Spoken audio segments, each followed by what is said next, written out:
একজন অমুসলিম বোন। জি, আমার আগের প্রশ্নের উত্তরে আপনার যুক্তি আর পরিসংখ্যানটা শুনলাম, কিন্তু আমি একটা ব্যাপার পরিষ্কার করতে চাই।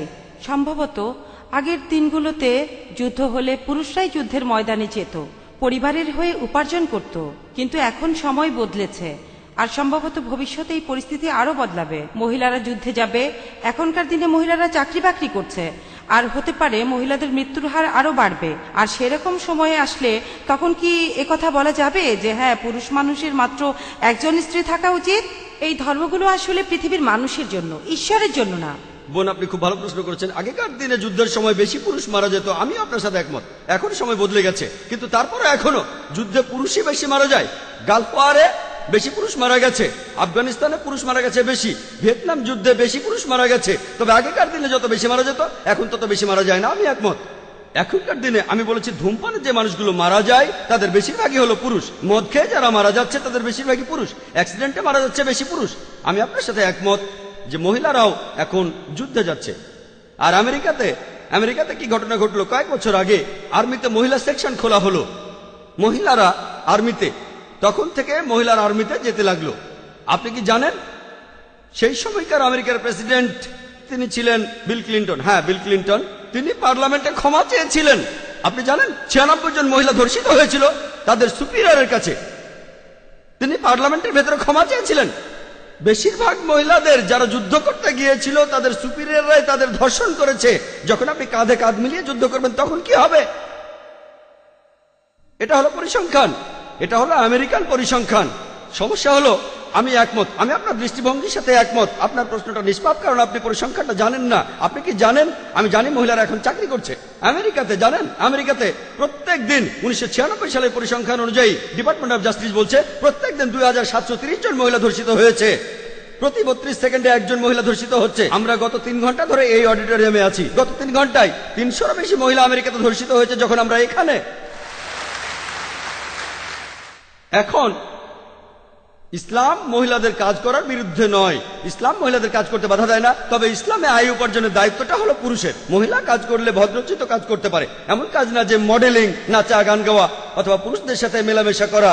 মহিলাদের কাজ করার অনুমতি আছে বোন, কিন্তু যে কাজগুলো অসম্মানজনক সেখানে সম্ভাবনাটাই বেশি যে আপনাকে ছোট করা হবে, অবিচার হবে। কিছু বলতে চান আপনি?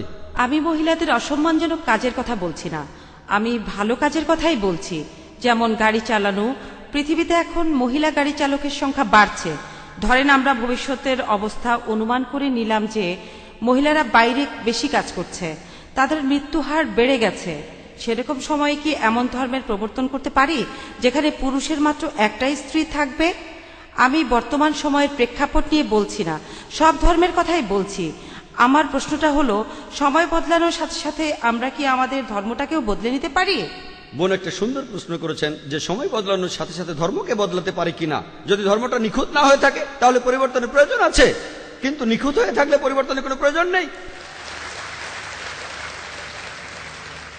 তাহলে ধর্মের ভেতরে যদি সমস্যা থাকে, সেজন্যই আমি বলেছি মাত্র একটা ভুল বের করে দেখেন। আপনি বলছেন যদি এমনটা হয়, যদি এমনটা হয় 100 বছর পরে যদি মহিলারা বেশি বেশি কাজ করে তাদের মৃত্যুর হার বেড়ে যায়, যদি পৃথিবীতে মহিলার সংখ্যা কমে যায়, অনেকগুলো যদি। বোন, সৃষ্টিকর্তা ভবিষ্যতের কথা ভালো জানেন, আপনি আমি জানি না। সৃষ্টিকর্তাই ভালো জানেন। তিনি বলেছেন যে একজন পুরুষ একাধিক বিয়ে করতে পারে, আবশ্যিক নয়। যদি আপনার কথা মেনে নেই, যদি আপনার কথা মেনেও নেই মহিলাদের সংখ্যা সমান হয়ে যাবে। মুসলিম পুরুষরা যে একাধিক বিয়ে করবে এটা আবশ্যিক না। আমার মাত্র একজন স্ত্রী, আমার স্ত্রী মাত্র একজন, আর আমি তাকে নিয়েই সন্তুষ্ট, আর বিয়ে করতেও চাই না। এটা কোনো সমস্যা না। কেউ যদি করতে চান তাতেও কোনো সমস্যা নেই।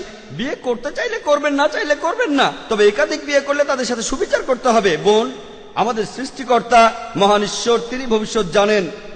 যেমন ডাক্তাররা বলেন সায়ানাইড খাবেন না, কিন্তু ধরেন সায়ানাইড আমার কোনো ক্ষতি হয় না।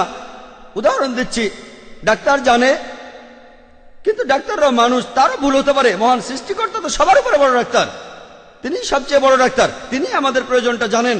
সেজন্য আমি বলছি, এখন আপনি কোরআনের একটা ভুল দেখান, আগামীকাল হয়তো একটা কিছু হবে, সেদিন ইনশাআল্লাহ আপনি আমাকে প্রশ্ন করবেন আর আমিও আপনাকে উত্তর দেব।